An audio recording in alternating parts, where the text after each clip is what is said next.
It's time now for the big picture, and I'm very pleased to say we welcome in the team from Charles Schwab now, Michelle Gibley, who is the Director of International Research, Charles Schwab, and Cooper Howard, Director and Fixed Income Strategist, Schwab Centre for Financial Research. Very good morning to you both. Thanks so much for joining us on this fresh trading week. Michelle, let's start with you because China very much in focus given the flurry of headlines we've seen very much out over the last 24 hours. We had some downbeat data. The Shanghai composites are on the back foot overnight, no doubt on some of that. But since that, obviously, we've had a flurry of headlines, as I mentioned, with respect to a potential TikTok deal and other things regarding China. I'm just wondering, how you're looking at things with respect to this market. Yeah, China's economy is slowing. Just overnight, those weaker than expected economic data for August showed, retail sales, industrial production, and property investment all missing estimates and showing continued weakness. Interestingly, exports still remain relatively strong. They were up 4% year over year, despite a big drop in shipments to the U.S. because China's been able to offset slower shipments to the U.S. recently with bigger shipments to the rest of the world. But despite this, China's economy is, like I say, slowing. The Shanghai composite actually recaptured levels not seen in 10 years recently. But so far, earnings are still being cut. So the stock gains are coming as valuations are expanding because there's just a lot of excitement about the future of AI. We have the three biggest internet companies increasing CapEx by 60% this year. So far, the rally may be being led by institutional investors who are allocating away from low-yielding bonds. The 10-year Chinese government bond is yielding just 1.8%, and they're moving into stocks which are still relatively inexpensive at 12 times next 12 months' earnings.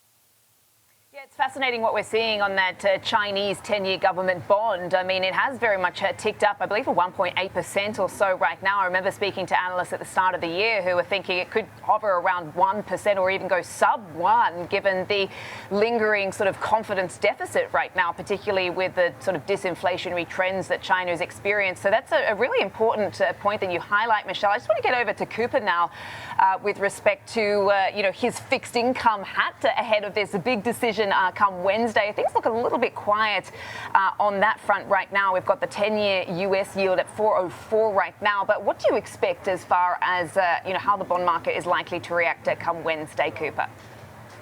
Yeah, in terms of Wednesday, I think that it's going to be an interesting thing, but I also think that even before Wednesday is also going to be an interesting piece. Later this afternoon, we should get clarity as far as who is actually going to be in the room for that meeting on Tuesday and Wednesday.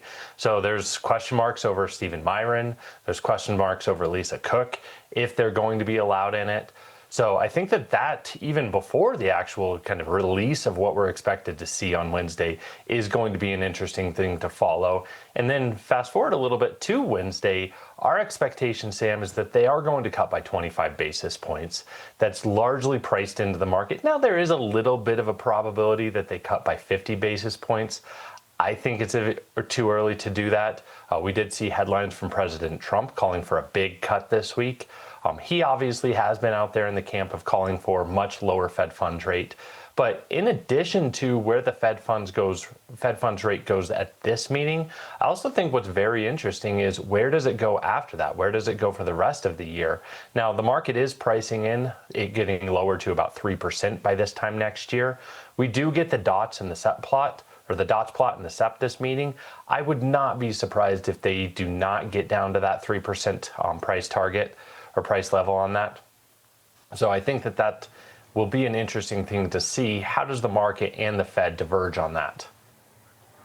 Right, no, it's a very important point you make. Michelle, I just want to get back to you regarding, switching gears from the macro to the micro. One story that we're tracking very closely that has links to China, which you were discussing just earlier, was the Nvidia sort of anti-monopoly probe that we're seeing. Now, I'm just wondering, I don't want to sort of get into the weeds on these specific corporate stories, but just what your overall kind of take is on all of this. I mean, particularly given the headline risk that it poses to some of these US names, when you're talking about how China is trying to build up its self-sufficiency. I mean, it's no secret that it's wanted to do this for a long time. It's even had a name that's Made in China 2025, so it shouldn't be a huge surprise. But I'm just wondering, how you're looking at things, to your point about how this has really been driving the optimism and the confidence in stocks.